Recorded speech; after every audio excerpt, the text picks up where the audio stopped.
তাদেরকে অনেক যত্ন করে খাওয়ানো হচ্ছে,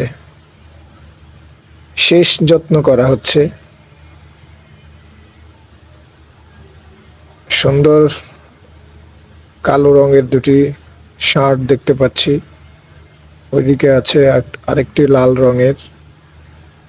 সারিবদ্ধভাবে তারা আছে, তাদেরকে রাখা হয়েছে, যত্ন করা হচ্ছে, খাবার দেওয়া হচ্ছে। কারণ তাদের তাদেরকে হয়তোবা বেশি দিন আর রাখা হবে না। এই যে কসাইখানা দেখছেন, চলে যাবে তারা ওখানে আর একদিন দুই দিন পরেই। তাই তাদেরকে সেভাবেই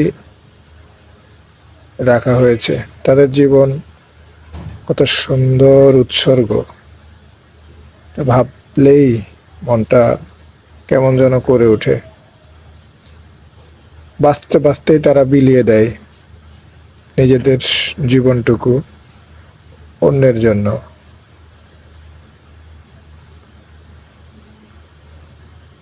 খুবই মায়া হয়, কিন্তু সব সময় তো আর মায়া করলে হয় না। পৃথিবীটা আসলে এভাবেই ব্যালেন্স করে। কারো জন্য কাউকে তৈরি করা হয়, কাউকে টিকিয়ে রাখার জন্য কাউকে বানানো হয়। পৃথিবীর প্রাণীকুলটা আসলে এভাবেই টিকে আছে, খাদ্য প্রক্রিয়ার মাধ্যমে। এটা আমরা অস্বীকারও করতে পারি না। ধন্যবাদ সবাইকে।